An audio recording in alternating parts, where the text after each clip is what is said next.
American Cinema Foundation Movie Podcast. I'm your host, Titus, and today I am joined again by my good friend Pete Spiliakos for a conversation in our Postmodern Conservative series. Today we're talking about the epidemic, what it says about freedom, what it says about political authority, how are elites reacting, and how are we, the people, reacting. Why has this been such a catastrophe when there was already news in early January that people should have been paying attention to? Why are we not united now at the end of March? Why don't we know what is going to happen in April and May?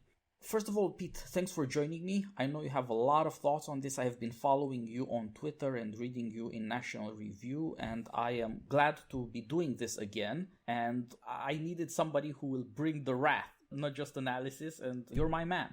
Thanks a lot for joining me again. How's it going, Titus? Glad to talk to you. I do have a lot of wrath.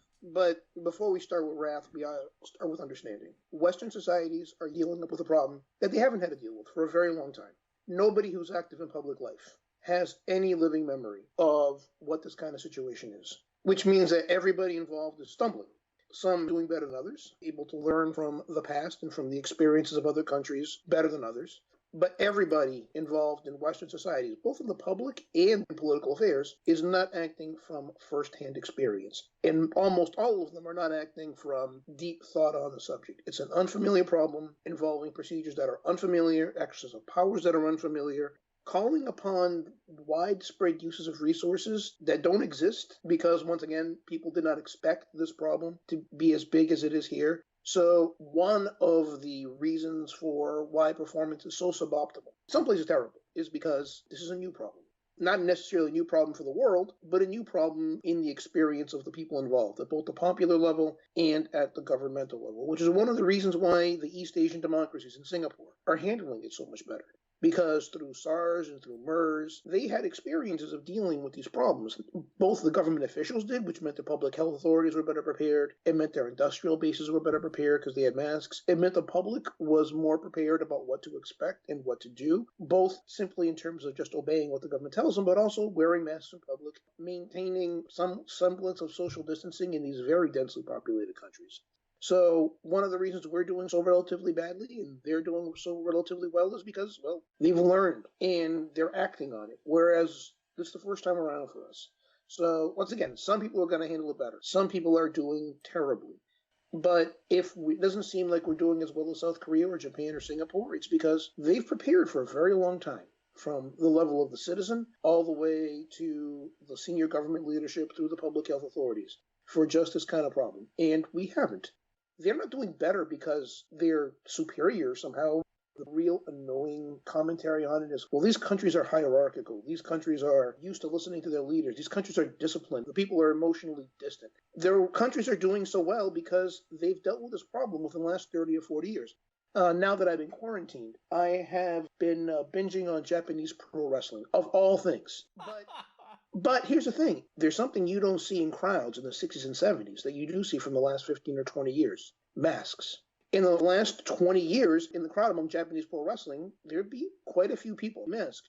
Those people aren't feeling all that great, but they still want to go to the matches. And they didn't want to spread their germs, so they wore masks. In the 60s or 70s, you don't see any of that. Now, did Japan suddenly become more Asian in the last 20 or 30 years and people started wearing masks? I mean, that wasn't what happened. What happened was they had multiple experiences of respiratory diseases hitting Japan really hard, and people learned protocols. The government learned protocols, and so did the public. So that, when you're not feeling well or there are reports of a respiratory disease coming around, you mask up. Once again, that's just another example of how they're ready, but they're not ready because of some ancient Asian secret. They're ready because they had recent experiences within living memory. Now, good for them. I'm glad they did. But let's start with the experience. And the same thing works on, lockdowns. America's governors, who are primarily responsible for that sort of stuff, are having real trouble when to lock down. On the other hand, not that long ago, during the terrorist attack in Boston, there was one or two terrorists loose in the city, and they locked down the metropolitan area. And the public wasn't out there grilling. You have politicians telling the people to stay indoors, and people are disobeying. Unless public authority is being exercised, the people just don't listen because they don't take it seriously. But you had a couple of guys with guns. Now, prepare to be shocked. Boston has a lot of guys with guns every day.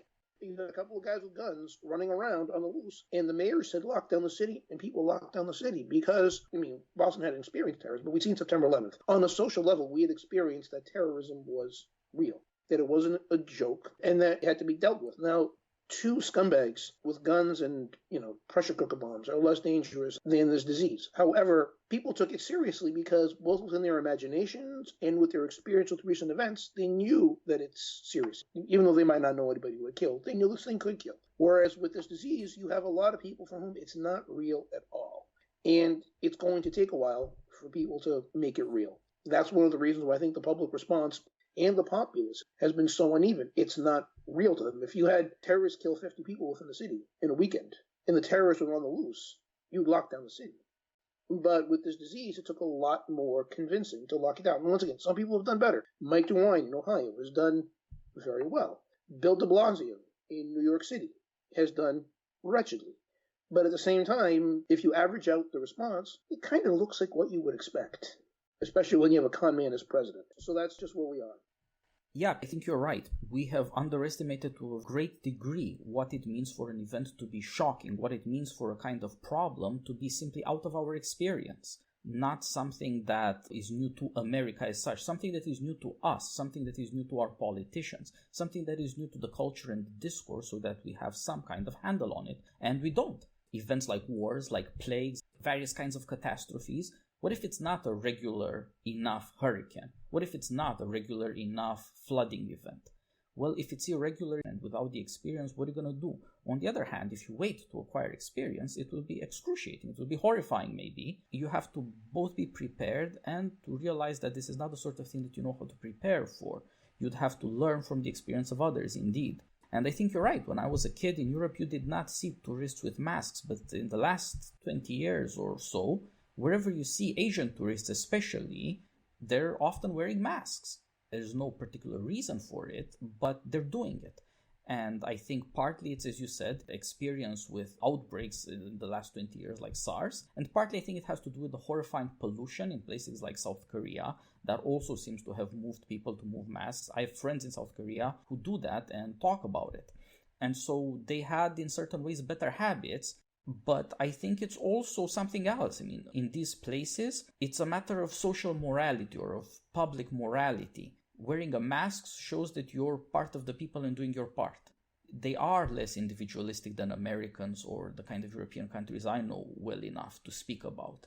Different populations with different habits, with different cultures, tend to do better or worse in different kinds of crises. And one other example I would want to add to your list is Hong Kong, where the government under Chinese control has been utterly incompetent and unwilling to act. But the people, from regular Hong Kong people to some of the people very involved in the protests and who still have the social infrastructure of digital communication, have been on the matter, obsessing over social distancing, insisting publicly on wearing masks and on installing all sorts of measures at the popular level without authority in order to make sure that people do not spread the disease. And first of all, of course, that they take it seriously enough to be scared.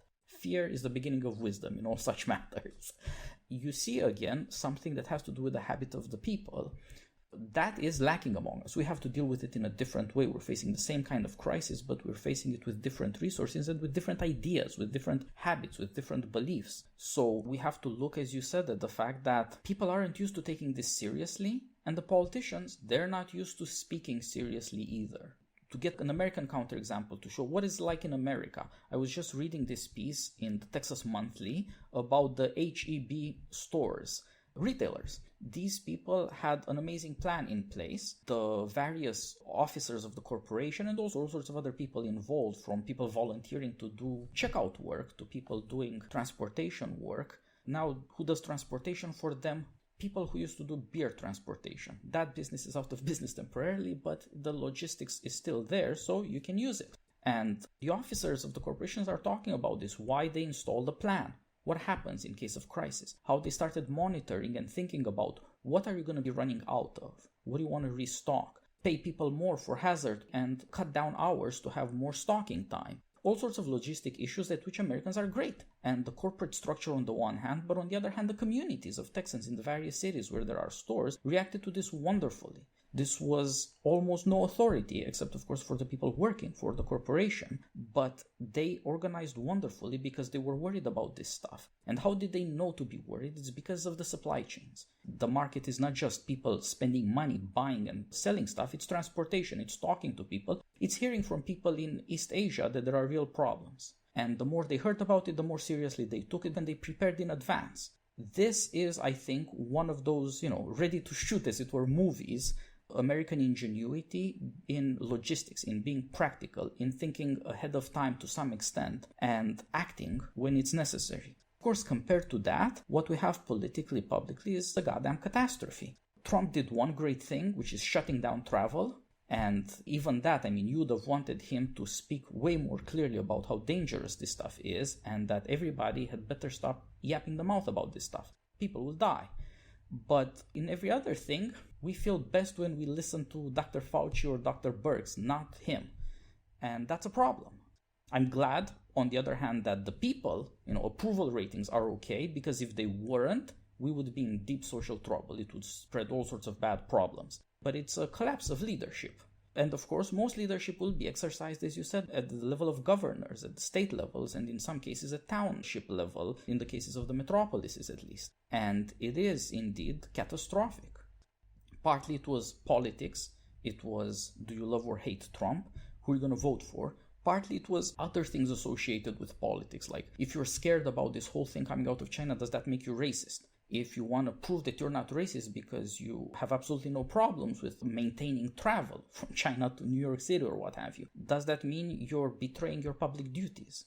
It's been a massive catastrophe in part because instead of having any kind of political clarity from the president on down and any possible consensus about the issues, lockdown, what are you going to do about the economy? What are you going to do about people's lives? Instead of that, we have had an ongoing circus, and it seems like maybe now people are taking it seriously at the level of public discourse, not just politicians, but of course also the press at the various levels, from the New York Times down to Reddit. But so far, elites have looked awful. In many cases, popular response has been less insane and damn prescient in some cases, because people were scared enough to take the problem seriously, not trying to show that they're so smart they're not worried.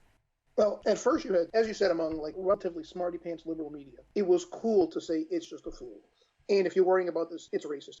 You had this, and you still have among some public authorities who are obviously lying. Though the sad thing is, I'm pretty sure the journalists weren't lying. There were two lines. One, you shouldn't wear the mask because it doesn't really help if you're not sick. And two, you should save them for people within vulnerable populations. That is an obvious self-contradictory message. Now, I assume that the public authorities who are issuing that message know they're lying and they're trying to save a limited supply of masks. I'm pretty sure that our enumerated journalist class actually took that at face value and just used it as an excuse to urinate on anybody who wanted to wear a mask so they could make themselves feel smarter. That's one problem. You had a journalistic class that bought into this is not going to be that big, worry about the flu. You also had a president who initially treated it, except for the very important exception of the travel ban, he initially treated it as more of a public relations problem than a problem, where he basically says we got 15 cases, eventually we'll have it down to 0. I don't know that he knew that was false. I'm not even sure he knew enough to lie in that case. But his first response was to try to minimize the problem and hope that the impact would be very limited. On the other hand, you also had his liberal critics, to the extent they noticed it, said the China travel ban was a very bad idea. This is xenophobic, where obviously it limited transmission, however much, within the United States for quite a while. So you have a situation where the politics is so toxic that banning travel from a plague-hit area suddenly became a partisan issue. It's disgusting, but at the same time, habits don't change very quickly. Trump pulls out a Bic pen. People see a Bic pen, and liberal critics will write a story about how Bic pens are bad for America and how, their cousin accidentally poked their eye with a Bic pen and caused brain damage. And Fox will write a story about how Bic is a huge American story, and people will want to kill each other over Bic pens. Only instead of it being about whether Bic pens are good or bad, who cares? It's about what policy should be relating to a plague. And it does highlight how worthless these people are. Their jobs are to be unserious, are to inflame, their jobs are to poison. And not only that, to do so in the context of self-satisfaction, where every story is partly to divide their citizens over nothing, to make themselves feel better about their terrible career choices. Yeah, this is a grim moment, but an important realization. The ease with which people take something that is now scaring the daylights out of 100 million people or so, and they treated it as though it was just another day at the office, fairly comfortably screaming the same things that have been screamed in America since 2016. That is sobering. It's partly human nature, and it's partly how screwed up we are these days. A disunited country will not turn on a dime. People cannot give up the habit of saying, I'm so much smarter than you and you're also evil. We had these two camps, some people saying, it's the end of the world, we have to save lives from the plague eventually, and the other people saying, well, you can't destroy the economy and have us all starve because you're so panicky. At that point, partisanship got to its natural American way, where some people are saying life as such is the sacred thing or is the thing that matters, and the other people saying actually life with a certain virtue, life with certain qualities is what matters. And so some are willing to accept risks and some are willing to accept no risks. And this is not an intelligent problem to have. This is not the way we will have national policy work out, much less coordinate local policy in so many different states and cities. But at least this is recognizably American. But it took us a while to get here, almost 2 months really, and that is a very good measurement of how blind partisanship is, how stupid people are who pretend to be very moral and very intelligent, and that pretense is making them worse. People did not need to behave quite in this way. They are not that stupid, they are not that blind, but they have grown comfortable to act that stupid and to act that blind, because it seems on the one hand there are no consequences if you do. In fact, your job just goes on. It's nice. And on the other hand, they feel powerless to act, actually. This is a press that is too aware that it has lost its influence, that it's losing ratings, money, and influence and prestige, and it's making people irresponsible. Maybe reality will wake people up. Maybe May will be better, or April. But I wouldn't bet a lot of money on it just yet. This is a national problem that's making the plague worse, and it's not actually reasonable to expect that we will be behaving in a decent, reasonable way. It would be better were we reasonable, but it'll take a while to get people scared enough to realize that orchestrating press briefings like Trump is doing with a view to the stock market isn't that smart, because you have no idea what the hell is going to happen next week. And orchestrating press briefings with a view like the media is doing to showing that Trump is incompetent or petty is very, very dangerous and stupid. Do not make things worse if you think that the president is vaguely incompetent. Why would you do that? That should be worrying you. That should be making you think, oh my God, let us not make this worse. But instead, it eggs people on. The more they despise the president, the worse they want things to be. It's insane, but in a way it's typical, because the first thing people reach for is a kind of comfort, looking for somebody to blame as though that makes the problem go away. But of course, assigning blame and surviving the problem are very different things. One of the annoying things Trump used to do, the stock market would go up and down. And when the stock market would go up, he would send a tweet saying, hey, the stock market's looking good. But then the next day it would go down. And when he got it was when he went to a press briefing and they asked about the stock market, and he said the stock market will recover when we beat this thing, which is exactly right. And he finally got it. But him being him, he can't exactly stick to that. Bad economic news or some criticism from a source that he trusts gets to him, and he has to go in the other direction, because ultimately he's not a serious person. The only good news is he has serious people advising him. And he might not get the credit for what he does right, but he'll damn sure get the blame for whatever goes wrong. So you might as well get it right.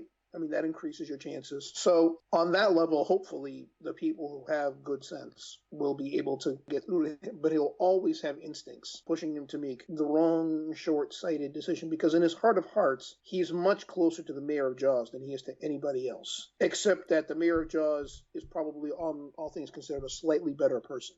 But at the same time, hopefully his interests align with good policy enough for long enough to let the people who do know what they're talking about handle the situation. That's got to be the hope. And one of the most horrible things about the situation is that public opinion is basically behind the right thing. If you look at opinion polls, somewhere between 2/3 and 3/4 of the public is in favor of the lockdowns. These policies are much more popular than himself or anything he's done or anything else he might ever do. As the death rate ramps up, I don't know that it's going to become less popular in the medium term in the next 2 to 3 weeks. But at the same time, there is a faction of the right, I think from genuine conviction, who wants him to push towards ending social distancing, reopening the economy. Retail public spaces. I mean, somebody said, what about the hot dog vendors at the basketball games? I mean, Lombardy turned into hell on earth because they had a Champions League soccer game, and that was a super spreading event. And this guy, I don't know, I think it's Jesse Kelly saying, what about the hot dog vendors, where you might have thousands and thousands of people get it? Giving him credit, I actually think there's a lot of people on the right, not a lot of people, but a significant faction on the right whose attitude is let it rip. They just kill everybody. The people he kills will be dead, but the stock market will be better. The hot dog vendors will have sold the hot dogs, and that's really the important thing. And these are really dangerous people. Now, once again, just some guy on Twitter isn't necessarily a dangerous person, but some third-rate Fox News guy. I don't know who it is. Nobody knows who this is. It's like a middle-of-the-night guy. I mean, we're not talking Sean Hannity. We're talking a jabroni. He basically said the cure is worse than the disease. We have to reopen the economy. And literally the next day, Trump was saying we can't let the cure be worse than the problem. He obviously was freaked out, once again, not by Rush Limbaugh, not by Sean Hannity, but by some nobody. Once again, these people are really dangerous. But I also think that they're not lying when they say they're quite okay with killing hundreds of thousands of people in order to reopen the economy. They mean it. And a couple of them are important. There's been reports that they have influence with the White House, even though they don't necessarily work there. And the two people I'm interested specifically are Arthur Laffer and Stephen Moore. Now, these are both economists, quotation fingers. They kind of are, but I don't think most economists of either left or right take them seriously as economic thinkers. They're basically political journalists with economic degrees. I mean, there's a book called Nixon's Economy. It explains how, in the context of an inflation, he talked the Secretary of the Treasury into influencing the Federal Reserve to increase the money supply because in his mind, even in an inflationary context, if you increase the money supply, real GDP will increase in line with your increase of the money supply. And of course, that didn't work. I mean, this guy has been a disaster for 50 years. You have Arthur Laffer talking about getting people back to work in a context where locking out a large fraction of the populace from their jobs is how you prevent the disease from spreading. It's a form of point missing. But what's interesting about both Moore and Laffer is that basically they're political conmen, and they've been political conmen for 30 years. And I say they're political conmen in that their arguments in favor of their policies don't exactly match up to what they want. Let me give you an example. Like Arthur Laffer is famous for supply-side economics. Now, supply-side economics is not that if you cut taxes, all other things being equal, you'll get economic growth. That's actually pretty obvious. All other things being equal. If you tax an activity less, you'll tend to get more of it. Now, that all other things being equal is really important, but just stay with that as a stylized fact. What Arthur Laffer argues is that if you cut taxes, you'll get so much more economic growth that you'll actually get more revenues, because if you hadn't cut taxes, say you cut income taxes 10%. Now, under what's called static accounting, you'll cut revenue 10%. However, if you cut taxes 10%, people will tend to work a little more. A few more of them will work. They'll tend to invest more. This will tend to produce more economic activity. So as a result of this 10% tax cut, the economy will be a little bigger. Now, all this new economic activity, that's going to be taxed too. It'll be taxed at the new lower rate, but it would never have existed at all if not for the tax cut. So these are called feedback effects. Now, from the studies I've seen, these feedback effects are maybe like 25 or 30% of the lost revenue. So under static accounting, if you cut taxes by 10%, you'll cut revenue by 10%. But if you account for the feedback effects, instead of getting a 10% decline, you'll get like a 7% decline in the context of a bigger, slightly more prosperous economy. Now, it's perfectly reasonable to prefer an outcome where government revenues are 7% lower and the economy is bigger, which means that there's more wealth, there's more employment. It's perfectly reasonable to prefer that outcome. But that's not what Laffer says. It's not what the Moores say. They say if you cut taxes, instead of having revenue go down by 10% or 7%, it'll go up by like 2% or 3% or 5%. And that's just not true. Now, there is a point at which it becomes true. I think some economists say that, at a 75% marginal tax rate, you actually lose revenue. Other economists will say it's in the high 50s. But whatever it isn't the level we have now. But Moore and Laffer will say it is because it sounds easier, because it makes the ask easier. You're telling people, listen, we'll cut taxes, and not only will you get more economic growth, you don't even have to cut spending because revenue isn't going to go down. You'll be fine. But the point is, they want the tax cuts. And if the revenue doesn't come online, they're okay with that too. Now, what they told you to get the tax cut, it was to get you to sign. But once you signed, you signed. Once you get the tax cut, you got the tax cut. It was a huge tax cut in Kansas in the context of state government. And what it did was it blew a hole in the budget, a gigantic hole in the budget. And economic growth was unimpressive relative to peer states. So everyone's like, hey, where's the growth? What happened? In reality, Kansas, all other things being equal, is probably better off for purposes of economic growth with the tax cuts than without them. But the feedback effects are not so big that they're going to be transformative. And the budget problems are real. And Arthur Laffer's answer was, well, you can't judge this by 2 years or 3 years or 5 years or 10 years. It's fine. There's a general principle and it'll work. Don't worry about it. Now, Arthur Laffer really doesn't care if the Kansas budget is balanced in 5 years, if revenues have gone back to where they would have been, without the tax cut. He got the tax cut. That's what he wanted. If you believed him, you're the sucker. Because once again, these guys are propagandists for smaller government, which would be fine. They're propagandists for lower taxes, which are fine. These are both reasonable positions to hold. But they do it by consistently misleading, playing strange and dishonest statistical games, basically lying. I mean, once again, when Arthur Laffer says these things, I assume that Arthur Laffer is smart enough to know that he's playing misleading games for purposes of public consumption. But they've gone from being misleading propagandists for tax cuts to becoming misleading propagandists for the coronavirus. And that's really bad. If you're pushing the president to basically abandon social distancing early, that could get hundreds of thousands of people killed. And once again, Moore and Laffer, they're not in the business of honestly weighing pros and cons. Because if you abandon social distancing, there's economic costs to having hundreds of thousands of people dying. And there's economic cost to an even larger population of being critically ill. If you have 100 million people and you have a 0.7% death rate, that's 700,000 people. But about 4 or 5% become critically ill. So a further 5 million people, that's going to have huge economic consequences because, among other things, it's going to completely collapse the medical system and the emergency services. Never mind the cost it'll have on people who are caregivers for these very sick people. So the answer isn't, do we have economic costs or do we not have economic costs? We're screwed either way. But Laffer and Moore are in the business of giving one set of consequences. Open up the economy. Some people will die, but the economy will be saved, which is not true. The economy will still take a huge hit. Versus, don't open up the economy and you'll have Great Depression too. You have hysteria and panic relative to the economic hit we're taking, which is real and which will be big. But you're not weighing the economic consequences of abandoning social distancing early, which will also be huge. And these people have the ear of the president, and they are, by long habit, dishonest. They are people who don't weigh the consequences of their policies pro and con because they're in the business of making the sale. It probably makes them more attractive to Trump rather than less attractive because their salesman personalities are similar. But in the context of a disease that could kill hundreds of thousands of people, it makes them extremely dangerous. Yeah, I think that's a very good point, that we are now in a situation where reality is increasingly impossible to ignore.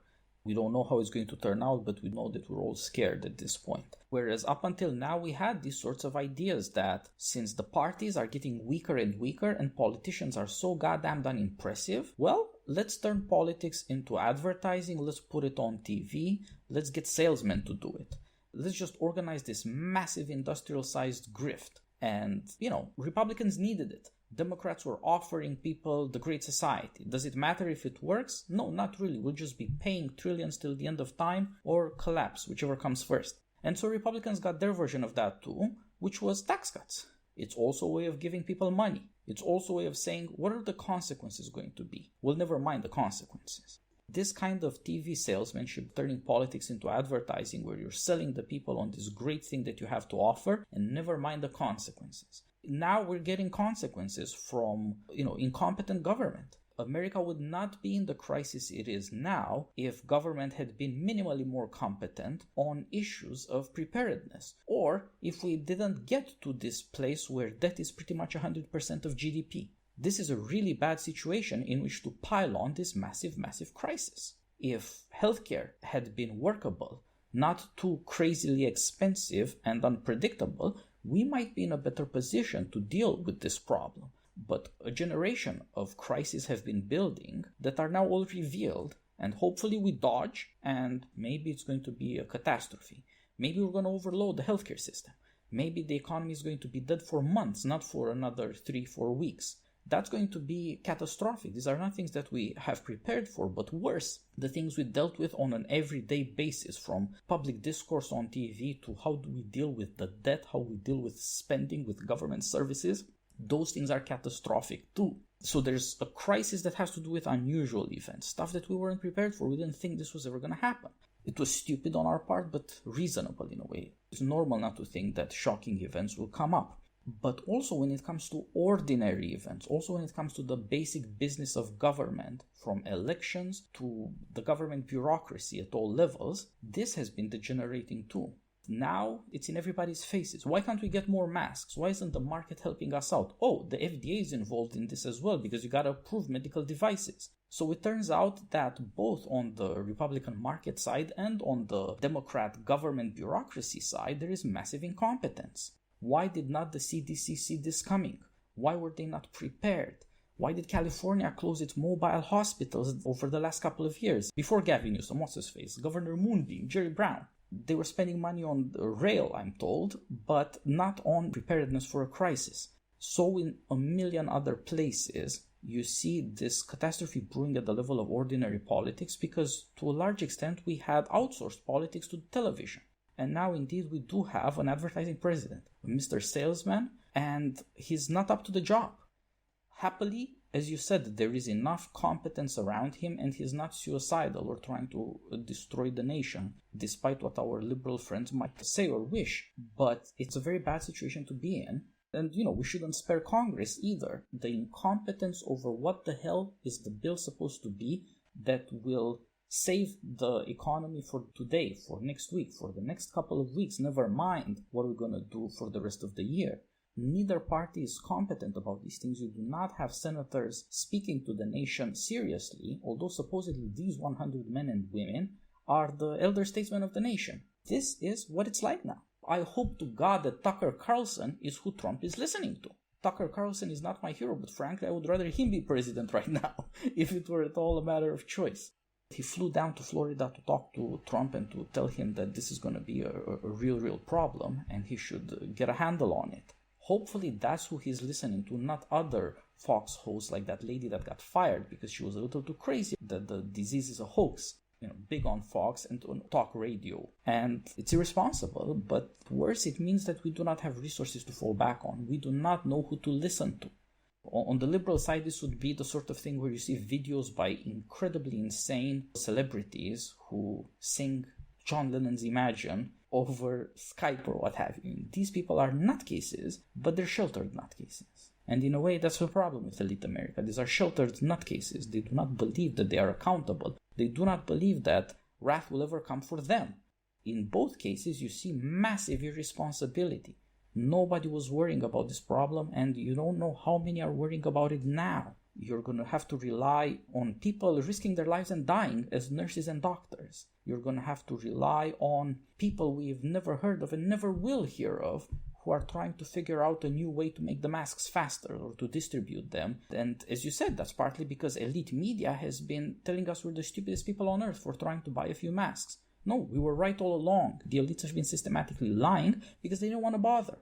And also, when people talk about how badly we're doing, on one hand, we're doing badly. On the other hand, we're doing okay, not great, considering that we only started taking this seriously literally when Tom Hanks was diagnosed with coronavirus. That literally is the watershed moment. A basketball player got diagnosed with coronavirus and Tom Hanks got diagnosed with coronavirus. People were like, oh, this is real. There were individuals within American society who took it seriously, obviously. But within American society, those were the two events that set off a cascade where people said, oh, this is real. This is actually going to happen. Tucker Carlson is an interesting case because for the Rush Limbaughs and Sean Hannitys of the world, the rise of Trump seems to have taught them a lesson. Ideology doesn't matter. Tribalism does. These were doctrinaire, conservative guys. And if you weren't conservative and hadn't been conservative, if you'd failed this test in the past, you weren't really conservative. And Trump failed all those tests in the past, but their listeners liked them. So the lesson that Limbaugh and Hannity, and I think a lot of talk radio guys got, was that integrity is a luxury they can't afford. They can stick by their principles or they can stick with their audience, but not both. So the lesson they took was defend Trump at all costs, stand up for your audience at all costs. It doesn't matter what's true or what isn't. What matters is what side you're on. Literally it turned talk radio into an honor shame culture. Whereas Tucker Carlson seems to have looked at the rise of Trump as being a time to say what he believes. The thing about Carlson versus Hannity and Limbaugh is they have completely different business models. Whereas Limbaugh and Hannity's business model is, okay, what can they do that won't get me on the wrong side of my audience? Carlson seems to be, all right, what's right? And I can talk my audience. Or I can bring my audience what I think is right, and whatever happens, happens. Doesn't mean you have to agree with everything he says. Doesn't mean you have to agree with every choice. But his program is, on a day-to-day level, much more about Tucker Carlson sharing what Tucker Carlson believes rather than spinning some line of BS that will keep the public on their side, which means that he's actually useful in a way that Limbaugh has covered himself in shame the last month. We're basically saying it's just a cold. And at one point he was saying, they're saying it's 10 times more lethal. What does lethal mean? I don't know, Rush. I don't know. But he was trying to evade the point because he didn't want to admit he was wrong. He was too arrogant to admit he was wrong. And once again, it's become an honor-shame culture. If you admit you're wrong, you've shown weakness towards the enemy. Whereas Tucker Carlson is still trying to run a right and wrong show, where it's better to be right than it is to be wrong. But putting aside the Hannitys and the Limbaughs, who I think are perfectly happy to be wrong, as long as it serves to keep the audience on their side. There have been some political figures on the right who have given wretched political advice, I think from principle. Their opinion is that we should let the plague rip through the public. Now, they'll say something, we should take care of old people. But they don't actually talk about what taking care of old people would mean because, honestly, they don't care. They're writing off the old people as an acceptable loss. They're writing off the young people who would be sick. And if the medical system had been operational, they would live. They might have to be vented for 2 or 3 days, but they would live. But within the context of a collapsed system, they would die. They're writing off all those people for the economy, or at least their understanding of the economy. And I think that there is an underlying principle there. Whereas with Hannity and Limbaugh, there is no underlying principle. There's your side and there's my side. And the polarities might shift. It was serious one day and not serious the other day, depending on what side the political actors are on. These other people on the right, I think, actually mean what they say. It's easy to call them liars. I think they mean it. One of whom is the least of them, because he's a failed congressional candidate who's a journalist, Twitterer. But you had Jesse Kelly, who said, the show must go on. The economy just goes on. The economy is what's important. If there's no economy, there's nothing. So what he said literally was, if there were 10 nuclear bombs to go off in American cities, you still wouldn't shut things down. Now, as a matter of fact, it's wrong. Once again, Boston shut down because of 2 scumbags with guns and pressure cooker bombs. But it revealed an underlying principle there, that in his mind, the economy comes first, the quarterly GDP ratings come first, and life exists to serve all these things. The second one would be, Dennis Prager. Prager said, in a war, there are casualties. And the thing is, if we think of the coronavirus like a war, well, people die in wars. And if people aren't dying, then it's not a war. Now, what is the purpose of this war? Is the purpose of this war to save lives, or is the purpose of the war to minimize the hit on GDP? And for Dennis Prager, the purpose of this war is to minimize the hit of this and next quarter's GDP. And if, abandoning social distancing is what it takes, that's what you do. And if it kills a bunch of people, you give them hero of the free market medals and you throw them in the ground. That's a war. War has casualties. They're heroes, whether they ask to be or not.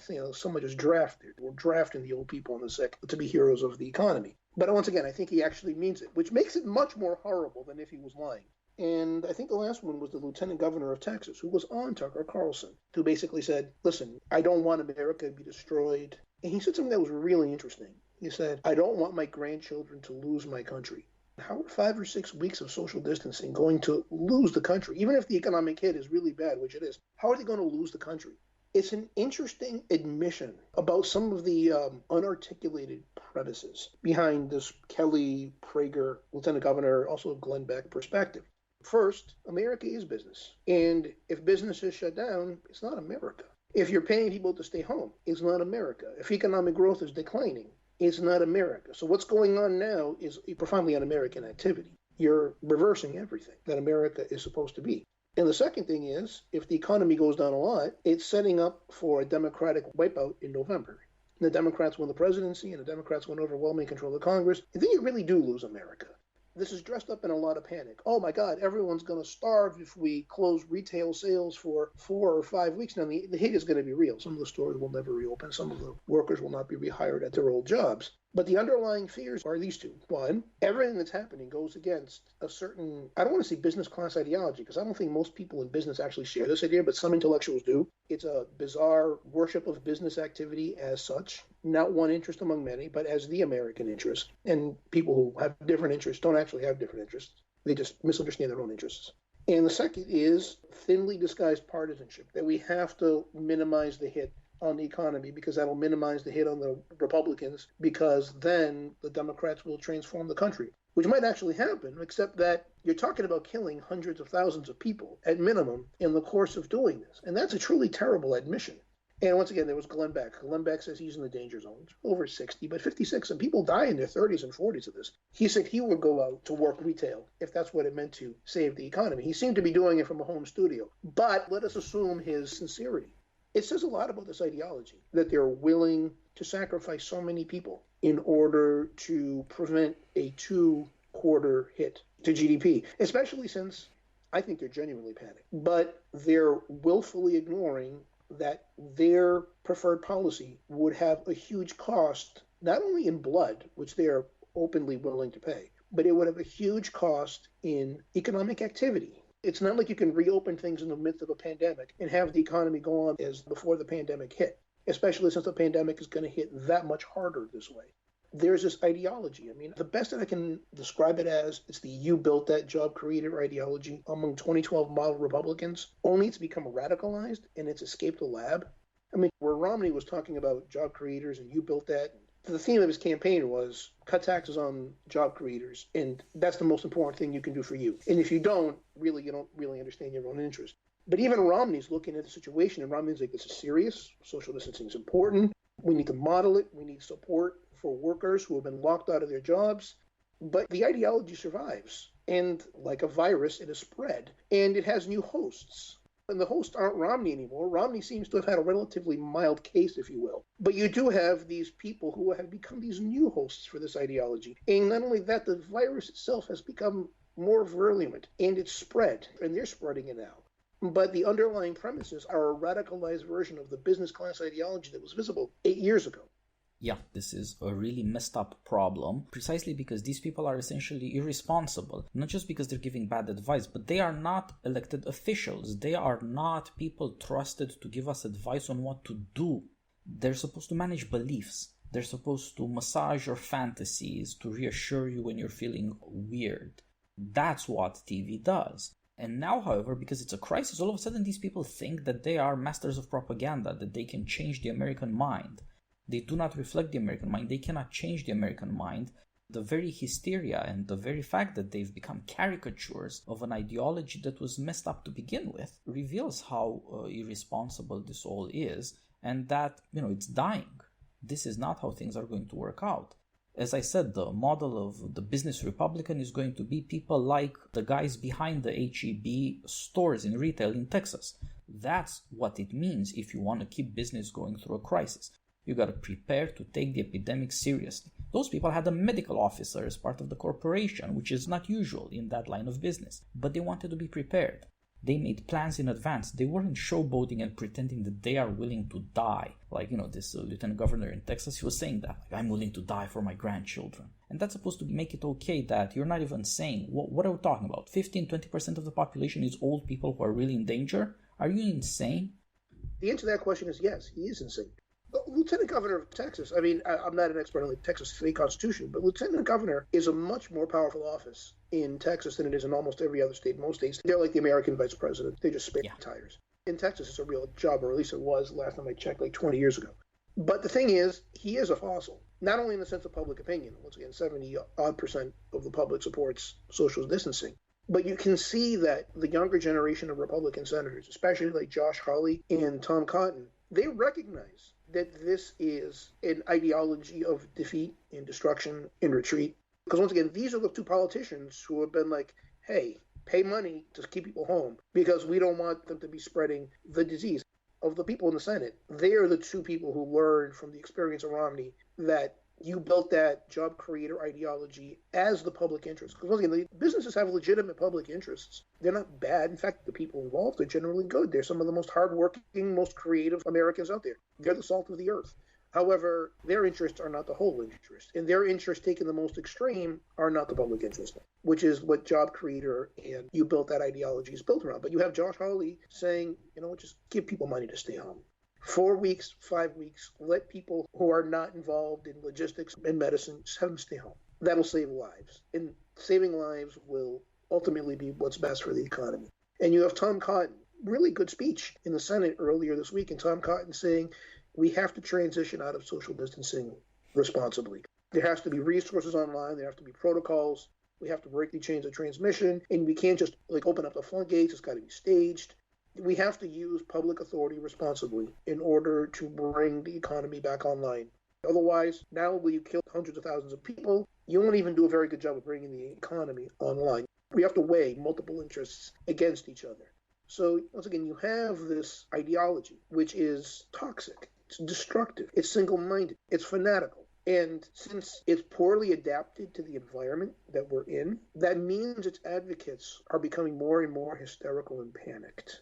Where, once again, instead of talking about a 1 or 2 quarter decline in GDP, which is, let's say, like 20%, but it's annualized. That's more like 5% decline in production. That's relatively short-lived. You have a V-shaped recession. They're talking about the destruction of America. They're talking about the Great Depression. By the way, the Great Depression didn't hit its bottom until about 3.5 years after it started.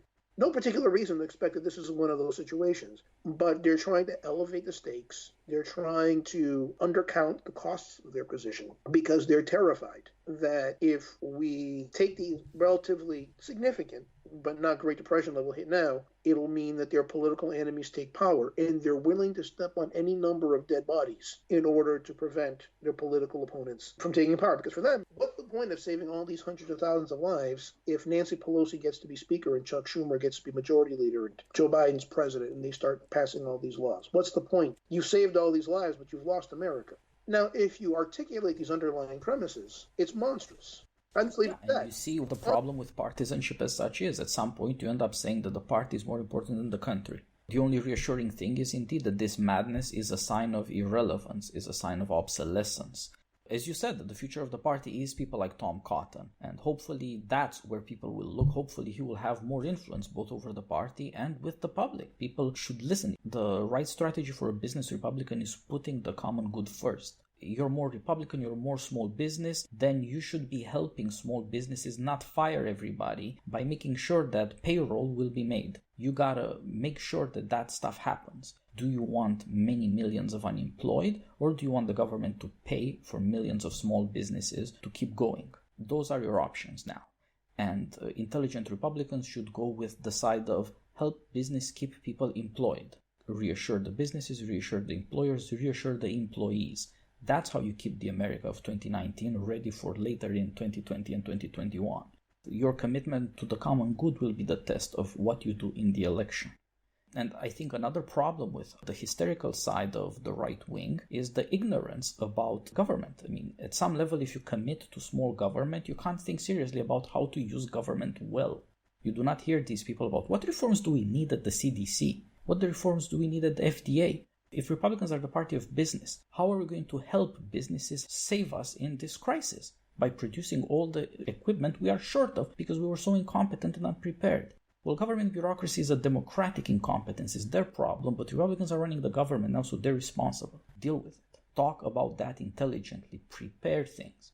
And a further problem with the right wing is people aren't serious enough about what does it mean to say we're shutting down the economy. Now we will restart it later. We got to keep it prepared to be restarted. Not a lot of people unemployed, not a lot of businesses destroyed. But it also means how do you identify where you open things and how? That will mean figuring out through testing, and that will mean setting up federalist infrastructure to find out which parts of America are okay, which parts are not hit by a catastrophe of the size of New York City. That's where you will restart. Prepare for those things. Identify those places and make sure that you gradually spread out safely which parts of the country are fine. We're shutting down everything now because we're scared. And being scared is smart for the short term. It's not smart for the long term. For the long term, prepared is smart. And that means finding out who should be scared, who should stay in lockdown another week and another week and another week. Which parts, however, can prepare for opening up. This is the sort of politics that deals with business, that deals with government, that deals with telling the people it's not forever, it's not even going to be an uncertain lockdown that we can't see the end of. We're beginning to prepare. Some parts will do better faster. And if they do better faster, they will help the other parts of the country so that they then can do better faster as well. Yeah, but all of these things call for the intelligent use of government resources. If you're going to get out of this, you need testing and tracing, which means you need testing facilities. And supposedly they just came up with a test that can tell you a positive in 5 minutes. That's really good. But you need to produce enough of them, and they need to be in places where they can be used, where you go to your doctors or you go to a drive-up facility and you get tested. If you're going to do tracing, so that if one person has it and you will get a positive, you need to be able to trace who they've contacted so that they can self-isolate it. But at that point, you need someone to do the tracing. You need a public bureaucracy or some kind of logistic organization that can trace all these people. And you also need masking, because even though public health authorities keep lying, at some point when we reopen, it would be smart for a while, until we have better treatments and a vaccine, that people in public places are masked. It should reduce the transmission, no matter how much our public authorities lie about it, which means you need masks. You need resources to come online. You need public buy-in to protocols in order for this to happen. These are all actions that a responsible government needs to take. I mean, I'm pretty sure all of our listeners know who this guy is. But if you're not following Scott Gottlieb on Twitter, you're missing out. You do have people who are working to intelligently move out of social distancing to something like a staged, not necessarily normalcy. It'll be a while before it's complete normalcy, but we won't be locked down to nearly this degree. But that takes responsibility. That takes thinking ahead. And the irony of the situation is that the voices on the right, who have most loudly postured against panic and hysteria, are themselves the most panicked and hysterical people. They're not only saying it's an economic apocalypse, they're saying we face a constrained choice between hundreds of thousands dying and maybe a much larger population being critically ill, and some of them dying because the medical system has collapsed, and the Great Depression. Then on top of that, they'll say, why are you so hysterical? It's just the flu. And the thing is, so on the one hand, they are apocalyptic. In other words, for them, there's no moderate choices that allow us to save a lot of lives and allow us to have a significant but not catastrophic economic cost. We have the choice between catastrophic loss of life or catastrophic economic decline. Whereas their actual policies would have both a catastrophic loss of life and a significant economic decline. But I wouldn't even spend so much time on them, because once you said, Glenn Beck used to be on Fox, but they fired him because they could see where it was going. Glenn Beck's messaging was not like Hannity, whereas Hannity knows how to dose his audience so they get what they want and tomorrow they come back for more. There was a talk show host named Downey Jr. in the 1980s, early 90s, and he had a talk show that was syndicated nationally. And his talk show was actually really exciting. I mean, it was loud. I mean, he would spit on people. He would call. He would yell and scream and holler. But the thing is, when your shows are such high intensity, your audience builds a tolerance to it, which means that you have to go higher. But there's a ceiling. I mean, you can't do human sacrifices on television, which means you have a shelf life, where someone like Limbaugh or Hannity, who keep like a steady state, don't. And Roger Ailes, who's dead, bad guy, but he was a smart guy. He could see that Glenn Beck, one, was a public embarrassment. I mean, because he does have a screw loose. Two, he could see that the show was not going to last in the long term. At some point soon, 6 months, 8 months, Glenn Beck's ratings were going to either decline catastrophically, or to keep his ratings up, he's going to do something so damaging that he wasn't worth it. So Ailes fired him. So I wouldn't spend so much time on Beck. Prager, I kind of like Prager. I don't disagree with Prager on everything. I wouldn't spend my time on him if someone else was president. Most Republicans have been okay on this. I mean, Mike DeWine's probably been better than anybody, Josh Hawley. If Mike Pence was president, I wouldn't worry about him listening to the lieutenant governor of Texas and going, oh my God, that's right. We do have to human sacrifice all the old people to prevent the economy from going down in the summer in order to prevent the Democrats. But Donald Trump might. So one of the reasons I spend as much time on them and thought on them is because given who's president, they might find a hearing. And the consequences of them being listened to might be significant. Like what you said earlier was interesting and was right. A lot of politics is fantasy politics, wherein the consequences are never felt, or they're felt by somebody else, or they're felt so far in the future that it's not your problem. So if Arthur Laffer says, cut taxes 10%, revenues go up, and then revenues don't go up, just borrow more money. The deficit goes up. Life goes on. And as Dick Cheney said, deficits don't matter. Politically. Ideally, Arthur Laffer would want tax cuts and spending cuts. But if you're never going to get the spending cuts, you might as well get the tax cuts. That's like second place. And once again, there's no real consequences to these politics, at least not to Arthur Laffer, at least not to most people. I mean, whatever negative consequences deficits will have, it's not going to happen today. I mean, I worry that it's going to happen someday, but it's probably not going to happen today. And it didn't happen 10 years ago, and it didn't happen 20 years ago. So even though what he said didn't exactly happen, there were no consequences. This has consequences. This is life and death. This is listening to people in a real-life situation who have lived their entire lives in a world of fantasy and make-believe and conning. Stephen Moore and Arthur Laffer are exactly the last people who you would want to listen to in a public health emergency, Whoever thought that Roy Moore would be the second most destructive Republican Moore in America? But that's where we are. Yeah, these people have got to be gotten rid of. This entire crazy attitude on the right that says you don't really need to worry about this problem. This problem is not going to be your problem. And of course, the suggestion that actually it's metropolises that are going to be hit worst, and metropolises vote Democrat. You know what? Maybe they have it coming. Or maybe it's a Democrat problem to deal with. Not when you're running the country. This is how partisanship works, but not when in power. When in power, you're responsible for everybody. That's the whole point of being in office. And the irresponsibility, the unwillingness and inability to ask the questions of prudence. What is right policy here? How are we going to time it? All of the questions that deal with using the power that you were elected to wield. You don't hear a lot of talk about that. We're talking about it. We want more people to be talking about it.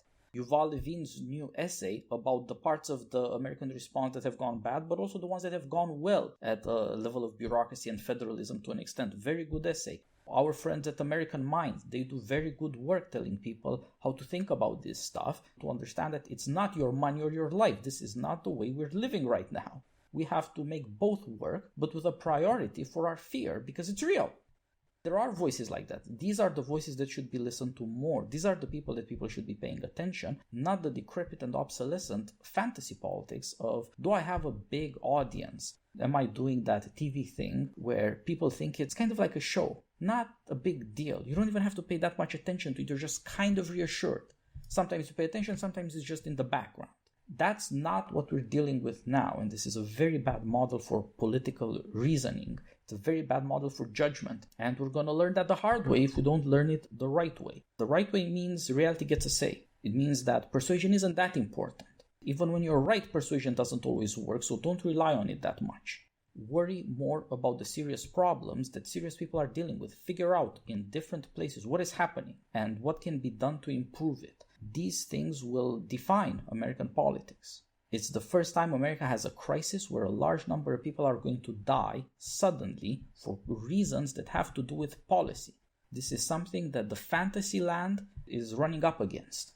I'm sick of people talking about it's like a flu and how many people die of the flu, or indeed how many people die from any other disease or accident. This one is political. This one is a matter that we are all dealing with from the federal level down to small towns. Everybody understands that this is a political problem and it's a test of the American nation. That's why it matters. And the fact is, there are hundreds of millions of people who are scared and worried, many people dying, far many more sick, and everybody knows it's going to get worse without knowing how much or how fast or for how long. This is now a political problem of national scope, and it will define things. And partly it's because it's so new to us and so devastating suddenly. But partly it's because we have so many problems, from the debt to running the bureaucracy to talking to the people about what America is supposed to be doing without turning it into a goddamn fantasy. All of these problems are now getting worse because of this new crisis, but they were older. They are just being revealed, just like these ideologies are revealed as the catastrophes and the caricatures they are. And the sooner people pay attention to that, the sooner they can look for more serious ways of thinking and acting about these things. And also, you do have governors who have been pretty responsible. You see a pattern where a lot of governors, politicians go through their mayor of Jaws phase, where they know there's a problem, but they're slow to react until it becomes real. And like DeSantis still hasn't closed the beaches in Florida. That's really bad. It's going to go against him in the long term. But one of the real divisions is people who kind of know that their ideologies in the last legs, and people who understand that there will be future elections. Like one of the reasons why the lieutenant governor guy from Texas, Prager and Beck, are so hysterical and so willing to sacrifice so many lives is because in their minds, 2020 election's the only one that matters. If Democrats win, then no other victory will be able to retrieve it, which is, by the way, is what was being said in 2016. So you have to win every election. And in a democracy, you can't win every election. Part of what makes it a democracy. But in their minds, their understanding of America is so brittle that if Democrats win power and they enact X number of policies, it won't be America anymore. They won't like their country anymore. And it's worth killing any number of people in order to prevent that from happening. Whereas what you do have is guys like Hawley and Cotton, who are younger. Prager, Beck, the lieutenant governor. For them, every election is their last shot. I mean, that's one of the things I didn't like about the Flight 93 election essay. You can't conduct democracy under those circumstances. If your defeat is that catastrophic that it's utterly unacceptable, then the point isn't to win the election. The point is to cancel the election and then just hold power dictatorially and however long you can. That was the real implication of the essay. But more to the point, for Holly and for Cotton, you want to do the best that you can now, not necessarily because you'll be rewarded now, though all other things being equal, better is better than worse, but because there'll be future elections. It'll still be our country, and we'll still love our country. And we want to do the best by our country now, and we want to be in a position to do the best by our country later. And that's one of the reasons why I think that both neoliberals, who are tend to be more free trade and tend to be more open immigration, and the national populists, who tend to be less free trade, more restrictionist on immigration, both sides of the right have united on the response because both the neoliberals and the national populists see a future for themselves where if you do better now, not only do those lives matter, but doing better now sets you up to do better later, where it's not the apocalypse. Whereas the supply side fossils, they don't see a future for themselves if there's defeat in November. And they don't see a future for themselves if it turns out that restrictive government policy and relief payments to keep people home work. That undermines too much of their ideology. And for them, there is no tomorrow, because 1981 was a long time ago. Whereas I think both the right neoliberals and the national populists see a future for themselves. So you might as well do the right thing now. In fact, you should do the right thing now, because they don't see themselves as losing their country. Yeah, you're right. This is the changing of a political generation, which is not quite the same thing as who's young and who's old. It's more, as you said earlier, what were the lessons of 2016? What kind of political change is happening in this country? People who think they're going back to 2000 or to 1980 are nuts, but it's not going to be necessarily easy for them to learn that. The best thing would be for people to stop listening to them, for people to start listening to the people who are aware of the political changes underway and who take the situation right now as a question of what kind of future will America have? What is going to happen in the next couple of months? What is going to happen the next year? How are we going to prepare for whatever is next in this catastrophe? It might not be over. Indeed, the virus might be seasonal. This might become part of our new normalcy. It is not something we necessarily get a choice in, and we don't even know as yet. Being serious about government working for the people, understanding what the common good requires, even if what the common good requires is a sacrifice of ideology, is very important. If you'd asked me a couple of months ago, I would not have recommended trillions of dollars thrown at the economy in various ways. Now it seems to me essential. I'm not sure I'm right, but it's possibly the thing to do. And since it's an urgent decision, everybody will have to make up their minds now. They think that's the way to go. It's not as important to hold on to your ideology as it is to take seriously just how bad the problem is and to understand what its real political character is. This is not a matter of where does the problem you're registering put you in ideological terms. The question is the problem we're dealing with. What does it reveal about America? What are we getting right and where are we screwing up? Being realistic about those issues is the most important thing because it's what will sober us up. It's what gives you reasons for hope when you see that some people are doing very well and that, it's not hitting everybody as hard. Some of it is just luck. Some of it is geography. But it's still good news. It's still something to give you hope. And also that we need to sober up about how bad the problems really are and really are getting. It is important to understand how many people are dying on a daily basis, the new cases that come up on a weekly basis. This is how we wake up to reality. It would have been better to be prepared. It is wise to prepare now, nevertheless, since this is not over. It's not just that we're in a crisis, it's that it's not going to go away by itself. We still need to use our political wits and therefore to look away from the madness and just to get Trump better advisors. Not just on the health side, but on the political side. What does it mean to run the country politically for the rest of the year? This is a very serious problem now. And once again, there are no cost-free solutions to this. The idea that you can have this be over quickly is itself a fantasy. In fact, it's a fantasy that you can somehow go through a door or pay a ticket and it can all be over. Like when Rick Santelli, I don't know why that Trish Reagan was fired. Well, he has got a job. Where basically he said, just going to kill as many people as it kills. Just get it over with. And Rick Santelli was not talking about, unemployment. He was talking about a one-day decline in the stock market. Rick Santelli gave us the word Tea Party. So he's kind of an important guy in his own way, though the story of how the word Tea Party came around is not necessarily the most flattering to the Tea Party itself. But, what he's saying is that the most important thing, if sacrifices have to be made to the market, let's make those sacrifices fast. There's moral monstrosity on it. Because once again, we're talking about a disease that kills at least 0.7% of the people who get it, probably more. But that's within the context of a functional healthcare system. Within a dysfunctional healthcare system that collapses, it's a lot more than 0.7%. It might be 1.5%. It might be 2%. But it's a country of 300 million people. Figure it out. But what Rick Santelli was saying is, let's let all these people die. Then we can return to their old fantasy world. We can go back as if this never happened without ever actually having learned anything. We can go back to what's comfortable. But that's tempting to a certain mentality, trapped in the world before, and understands that either they will lose their elements or they'll have to change. And they don't want to do either. So they're looking for ways to get back to the world before at whatever cost. Even though by trying to get to the world before, you'll pay the cost and still won't go back to that world. That fantasy can only exist in your brain. It can never exist in the world out there ever again. It's over. And the only question is, where do we move on?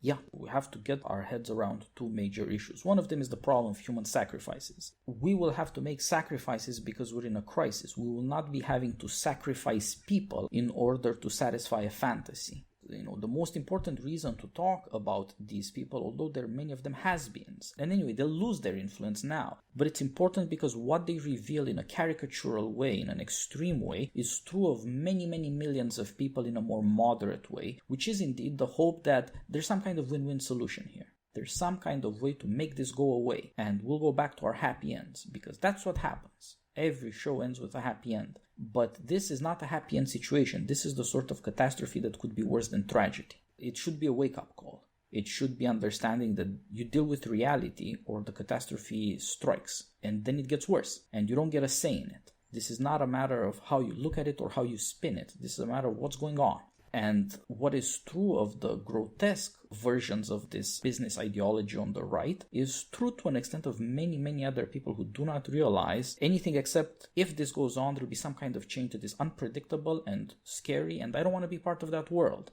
I want some kind of reassurance that what I was comfortable with is going to go on.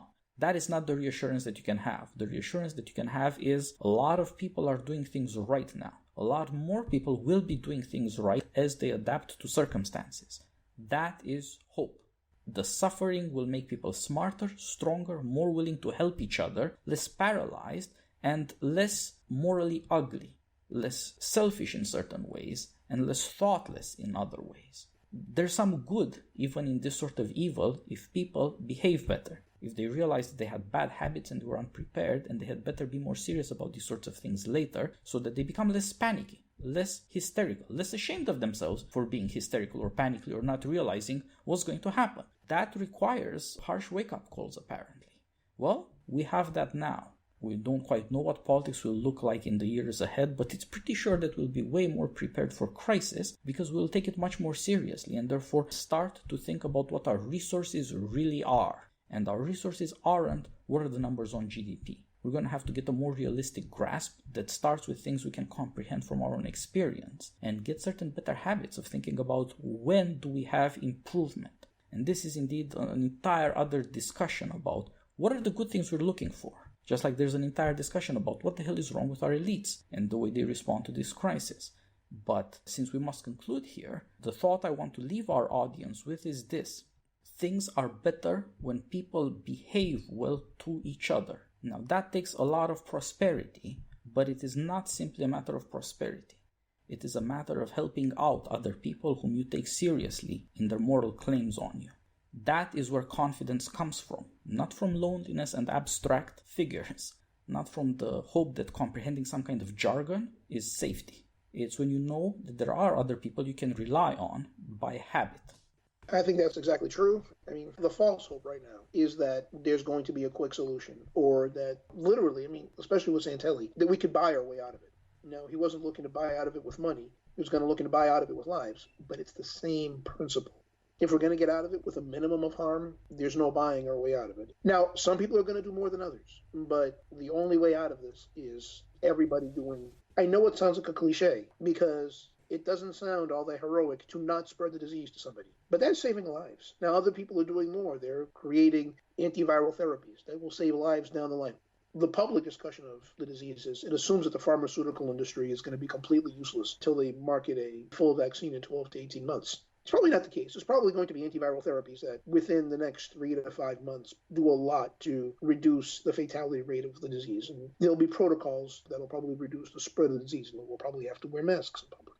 And cheap, quick tests to make sure whenever there are new outbreaks that we can monitor them. New systems of information to figure out in real time what is the disease map in any given place. There are many things that will come from business, whether it's pharmaceuticals or IT or any other technological sector that will help. It's not that hard to do, but we've been caught by shock. But all of these things will get better since there are so many people working on it urgently. But the thing is, at that point, just the person on the line, the person who's been locked out of their job, not spreading the disease is something. And when you get unlocked from your job, wearing a mask in public spaces is something. It doesn't seem like a lot because it doesn't feel like the opening to Saving Private Ryan. But it's saving lives. It's collaborative, especially in a situation where we've been trained not to be collaborative. On both sides, we've been taught that the other side is the enemy. You don't necessarily kill them, but you don't recognize that they have moral claims on you.